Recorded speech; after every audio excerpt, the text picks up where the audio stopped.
روس جو بہت بڑی سلطنت تھی وہ ساری سوائے ماسکوڈی، یہ جو ماسکو ہے یہ علاقہ، باقی سارا علاقہ مسلمانوں نے قبضے میں لیا۔ چین کتنا دور ہے عرب سے؟ مصر کی ترکستان چین کا بڑا علاقہ مسلمانوں کے قبضے میں آ گیا، اور انڈونیشیا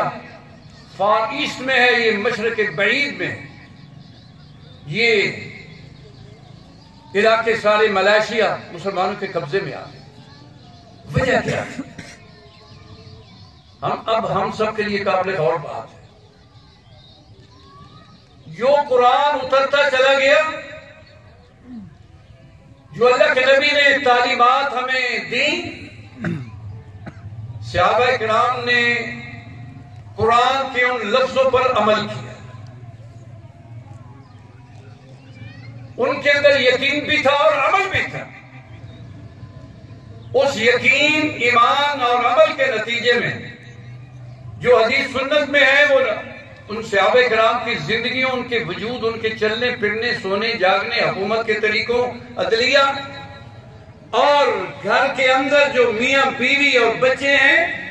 صحابہ کرام، ان کی اولادیں، ان سے وہ دین اسلام جو قرآن میں لکھا تھا، حدیث میں لکھا تھا، وہ دکھائی دیتا تھا۔ اس لیے انہوں نے دنیا فتح کی، تلوار سے نہیں اور افرادی قوت سے نہیں، کہ ان کی فوج جو 80 لاکھ فوج تھی۔ ایمان، عقیدہ اور عمل، اس نے دنیا کو فتح کی۔ اور آج ہماری مسلمانوں کی شکست کی وجہ کیا ہے؟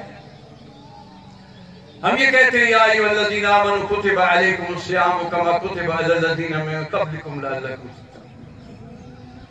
ایمان والو، تم پر روزہ فرض ہو گیا ہے جیسا کہ تم سے پہلے لوگوں پر روزہ فرض ہو گیا تھا، تاکہ تم تقوی اختیار کرو۔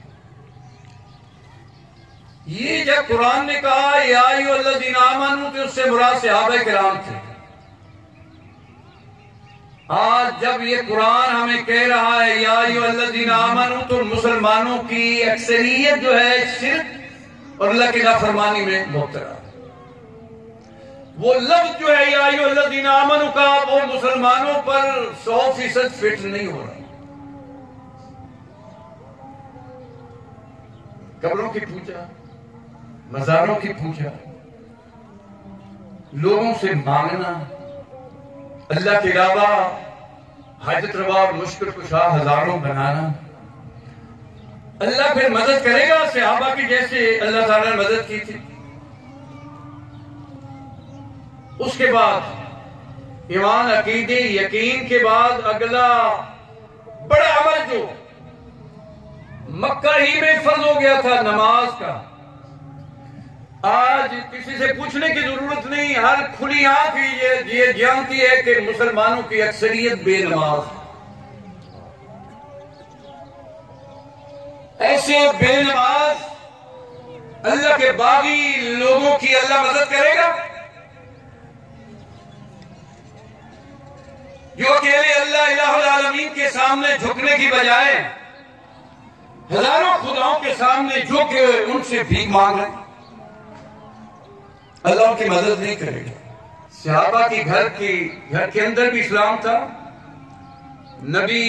عدل کرتے تھے، اس عدل میں بھی اسلام تھا،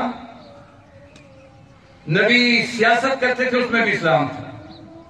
تو ہماری تو زندگیوں سے اسلام جو ہے وہ نکل گیا ہے، پھر اللہ ہماری مدد کیسے کرے گا؟ میرے بھائیوں، توحید اور ایمان اور عقیدہ پہلا نمبر،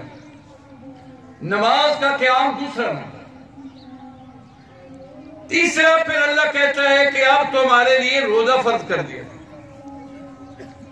اور روزے مکہ کے پہلے سال فرض نہیں ہوئے۔ جب یہ قرآن اترا ہے جس میں اللہ نے کہا شہر رمضان الذی انزل فیہ القرآن،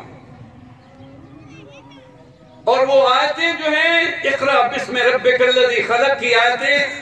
یہ مکی آیتیں، اس وقت روزے نہیں فرض ہوئے، قرآن اتر گیا تھا۔ روزے جو فرض ہوئے ہیں نماز کے بعد، تو مکہ میں 13 سال گزر گئے، مدینے کا پہلا سال گزر گیا، اگلے سال رمضان جو ہے ہجری اعتبار سے جو رمضان کا مہینہ نامہ مہینہ آتا ہے، ہجرت کے دوسرے سال کے نامے مہینے میں روزے فرض ہوئے۔ 14 سال اور 9 مہینے کے بعد روزے فرض۔ جس طرح نماز گناہوں سے، برائی سے روک دیتی ہے، الصلاۃ تنہی عن الفحشاء والمنکر، ایسے ہی روزے جو ہیں یہ مومن کے اندر لعلکم تتقون تقوی پیدا کر دیتے ہیں۔ میرے بھائیوں، تقوی کیا چیز ہے؟ ہر گناہ برائی سے بچ جانا اور نیکی کو اختیار کرنا۔ غیبت جو ہے یہ کبیرہ گناہ ہے، چغلی جو ہے یہ کبیرہ گناہ ہے، جھوٹ بولنا کبیرہ گناہ ہے، گالی گلوچ دینا کبیرہ گناہ ہے، دل کے اعمال میں حسد اور بغض رکھنا یہ کبیرہ گناہ ہے، اور لڑائیاں جھگڑے کر کے ہماری جیسے زیادہ تر خواتین میں ہے کہ سال بولتے نہیں آپس میں، یہ جھگڑے لڑائیاں گالی گلوچ یہ سب کبائر میں شامل ہیں۔ روزہ جب انسان رکھ لیتا ہے تو اس کے بعد اس کے لیے لازم ہو جاتا ہے کہ کبائر کو چھوڑ دے، صغیروں کو بھی چھوڑنے کا پورا اہتمام ہے۔ یہ تقوی ہے، نیکی اختیار کر لینا، نماز، زکوٰۃ، حج، اور اسی طرح سے جو ہے اللہ کا شکر ادا کرنا، یہ سارے تقوی کے اندر ہے۔ ہم نے اپنا تجزیہ کرنا ہے سال میں کہ ہم نے پورا مہینہ روزے رکھے ہیں، بڑی محنت کی، تراویح پڑھی ہے، تلاوت کی ہے، بھوکے پیاسے رہے ہیں، اعتکاف کیے ہیں، کیا ہم نے گناہوں کو چھوڑ دیا؟ اور اگر نہیں چھوڑا تو آج ہم عزم کرتے کہ یا اللہ تو ہمیں معاف کر دے، انک عفو تحب العفو فاعف عنی، تو ہمیں معاف فرما دے میرے اللہ، ہماری چھوٹی ہماری بڑی غلطیاں بھی معاف کر دے، کبیرہ گناہ سے ہم توبہ کرتے ہیں، یا اللہ ہم کو معاف کر دے۔ میرے بھائیو، جب ہم اللہ کی طرف رجوع کریں گے، ہم کھڑے ہو جائیں گے، اللہ کو ترس آ جائے گا، اللہ ہم سے کفر کو مٹانے کا کام دے دے۔ ایک تو یہ بات ہے تقوی اختیار کریں، دوسری بات یہ ہے کہ ہم نے قرآن کریم سنا۔ میں اپنی بہنوں سے بھی، بیٹیوں سے، بھائیوں سے، جوانوں سے پوچھتا ہوں کہ قرآن کریم جو ہے 30 اجزاء ہے۔ ہم نے تراویح میں سنا، بعض ہماری بہنوں نے، مائیوں نے 2 3 قرآن ختم کی، ائمہ نے قرآن سنایا۔ اس قرآن نے کوئی ہماری زندگی بدلنے کے لیے ہمارے اندر جوش، جذبہ یا کوئی چیز پیدا کی ہے کہ آئندہ میں نے اپنی زندگی میں یہ گناہ جو ہے ترک کر دے، میں نے اندر سگریٹ نہیں پی، حرام ہے سگریٹ، روزے ضائع ہو جاتے ہیں، میں نے آئندہ کے لیے چرس نہیں پینا، میں نے منشیات کو استعمال نہیں کرنا، میں نے آئندہ کے لیے اپنے بھائیوں کو کبھی گالی نہیں دینا، میں نے اللہ کے دین پر مکمل عمل کرنا ہے، قرآن مجھے کہہ رہا ہے، اور میں نے چینج لے آنی اپنے اندر۔ اگر تو یہ شہر رمضان الذی انزل فیہ القرآن، قرآن ہم نے مکمل کر دیا، پورا کر دیا، قرآن کے ذریعے سے کچھ ہمیں سمجھ آئی اور ہم نے اپنے آپ کو بدلا، یہ اپنا احتساب جو ہے وہ کرنا۔ میرے بھائیوں، میں ہمیشہ کہتے رہتا ہوں کہ آپ انگریزی پڑھتے ہیں سمجھ کر پڑھتے ہیں، آپ science, physics, chemistry, math, biology پڑھتے ہیں سمجھ کر پڑھتے ہیں، اور اس میں پاس ہوتے ہیں، ایف ایس سی کرتے ہیں، انجینئر بنتے ہیں، ڈاکٹر بنتے ہیں، ان کی کتابیں موٹی موٹی پڑھتے ہیں۔ کبھی ہم نے سوچا کہ ہم نے قرآن کو بھی سمجھ کے پڑھنا ہے، معرفت حاصل کرنی اس میں سے اللہ رب العزت کی۔ تو میں اس عید کے بڑے اجتماع سے آپ کے سامنے یہ کہنا چاہتا ہوں کہ سب لوگ دل سے وعدہ کریں کہ آئندہ کے لیے ہم قرآن کریم جو ہے تلاوت تو کریں گے، لیکن اس قرآن کا ترجمہ سمجھ کے پڑھا کریں گے۔ سارے بھائی وعدہ کرتے ہیں؟ انشاءاللہ زور سے کہہ دیں ہماری بہنیں بھی جو ہیں وہ بھی فادر یہ دین صرف عورتوں مردوں کے لیے نہیں عورتوں کے لیے بھی اللہ نے نازل کی وہ بھی جن سے انسان ہے وہ ہم سے مختلف چیز نہیں ہے اللہ نے وجود میں فرق رکھا ہوا ہے ذمہ داریوں کے اعتبار سے دونوں اللہ کے ہاں ذمہ دار ہیں دونوں کے لیے اللہ نے جنت پیدا کی ہے اور نافرمانوں کے لیے عورتیں اور مرد دونوں نافرمانوں کے لیے اللہ نے جہنم کو پیدا کیا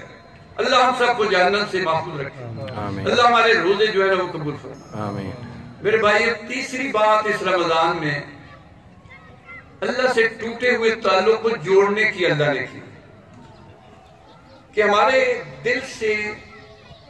اللہ سے تعلق جڑ نہیں سکا بن نہیں سکا ہم اتنے مشہور ہو گئے دنیا کے اندر اللہ سے اللہ کو بھول گئے اللہ نے کہا فاذکرونی اذکرکم تم مجھے یاد کرو میں تمہیں یاد کروں تم میری طرف ایک قدم بڑھا کے آؤ میں 2 قدم آپ کی طرف آؤں مجھ سے گناہوں کی بخشش مانگو تو اللہ کو یہ بہت پسند ہے کہ جو انسان اللہ سے دعا کرتا ہے یہ رمضان میں اسی سلسلے میں آتے ہیں وَإِذَا سَأَلَكَ عِبَادِي عَنِّي فَإِنِّي قَرِيبٌ جب کوئی میرا بندہ اے نبی آپ سے میرے بارے میں میرے بندے پوچھے تو آپ کہیں انی قریب اللہ کو دور نہ سمجھو اللہ تمہاری فریادیں تمہارے غم تمہارے دکھ تمہاری مصیبتیں سب جانتا ہے میرا اللہ تم دعا کرو اللہ تمہاری دعا سنے گا قبول کرے گا تو ہمیں دعا مانگنے کی عادت نہیں خاص طور سے جن سے ہمارا کوئی اختلاف ہو جائے اولاد جو ہماری بات نہ سنے ہم طریقہ اختیار کرتے ہیں کہ اس کی مار کٹائی کریں اولاد کو بیٹیوں بیٹوں کو جو ہے نا مار کٹائی کے ذریعے سے طاقت کے ذریعے سے ٹھیک کرنا چاہتے ہیں ایسے نہیں ٹھیک ہوں گے اولاد دعا سے ٹھیک ہو کبھی ہم نے اپنی اولاد کے لیے دعا کی ہے اللہ میرے بیٹے کو نمازی بنا دے میری بیٹی کو نمازی بنا دے قرآن و سنت کا اس کو شوقین بنا دے یہ دعائیں نہیں کرتے